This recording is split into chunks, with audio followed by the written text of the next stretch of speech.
Girirajanji. Thank you, Chairman, giving this opportunity to speak on this bill.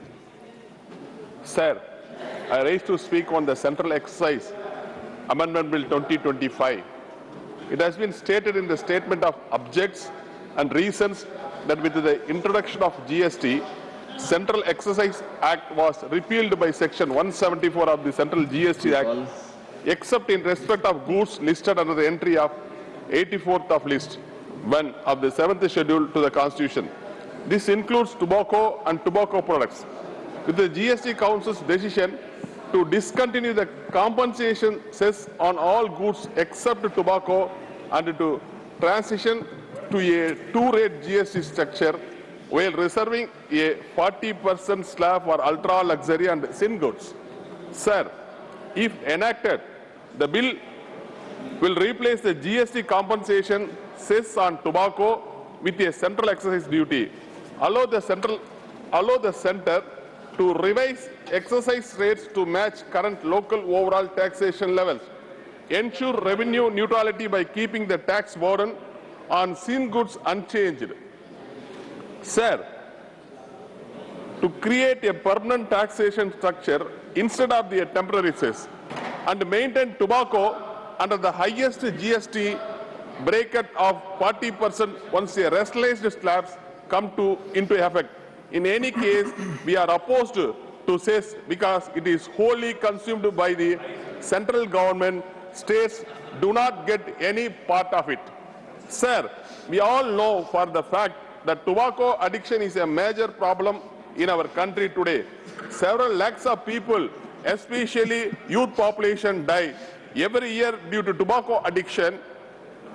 The union government, rather than taking serious measures to prevent the sale of harmful products like cigarette, pan masala and tobacco products, imposing an additional taxes on their manufacturing machinery and the production methods is not only inappropriate but also a highly irresponsible action. Sir, to increasing this excise duty, and if the prices gone up, will it not lead to a counterfeiting? Will it not lead to a black market? Which means if you keep increasing taxes, compliance go down.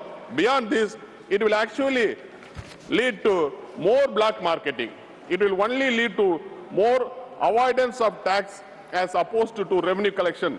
The middle class all over the country are very unhappy that they are paying majority of taxes, that they are not getting any tax deduction. Inflation has been high. The cost has been high. Students' fees have gone up. Living cost has gone up. Quality of life in the cities remain very poor. India is the only country where the super rich and super taxpayers have several concessions and the individual salarized class is penalized more than the bear. Sir, a higher share of cesses and surcharges restrict the fiscal space available to the states by reducing the divisible tax pool. That undermines federal fiscal equilibrium and may impair states' ability to invest in essential public services like education, health and family welfare.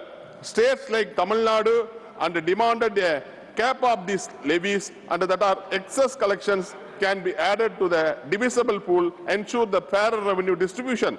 The center's fiscal constraints and a lack of transparency and vagueness in the collection of disbursement of cesses have been the real concern. Sir, our leader, through MKStalin, pushed the need for devolving at least 50% of the divisible pool to the state, including all non-tax revenues in the divisible pool of taxes through a constitutional amendment, or increase the state's share in the divisible pool to compensate for the loss. Sir, the Tamil Nadu's share has reduced 15.25% in income taxes and 16.44% sent in union excise duties to 4,079%, despite we are Tamil Nadu representing 6.12% of the country's population. Sir, since the first Finance Commission, cess and surcharge constitute 23% of the union gross tax receipts but are excluded from the divisible pool, limiting states' share of 32% of the total tax revenue. Below the 41% recommended, the amounts to a revenue disparity. Industrial states receive less than a rupee for every rupee contributed to central taxes, while less developed states like Uttar Pradesh and Bihar receives more. Sir, the underdeveloped states are need to support over allocating funds to them, and the expense to developed states could harm overall national development. Balancing equity and federalism requires the reforms in revenue sharing, ensuring states contribute to and benefit from the national development while preserving their financial autonomy. Sir, Tamil Nadu is currently facing significant pending dues from the union government amounting approximately 3 lakhs crore. This includes dues related to the This is on central excise, please. Central excise. Yes. You know you are a very senior member. Please. Manrega, Speak on the subject. Tamil Nadu has been demanding the release of Speak on the 1,635 subject crore only, that will go on in record. overdue. Sir, we are talking about the Speak on the GST. subject. We are asking our share. This is central Real share we excise. are asking. You give notice. We are expressing our concern. Government's concern we are expressing. This can be discussed in other I'll finish it. Please. 1,635 crore in overdue wages for workers. Additionally, the state has requested to release 2,670 crore in outstanding dues.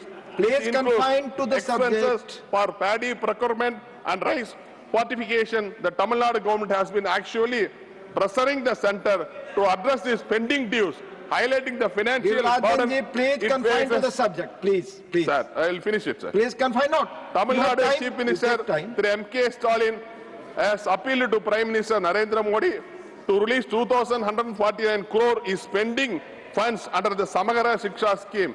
Finally, I conclude, sir.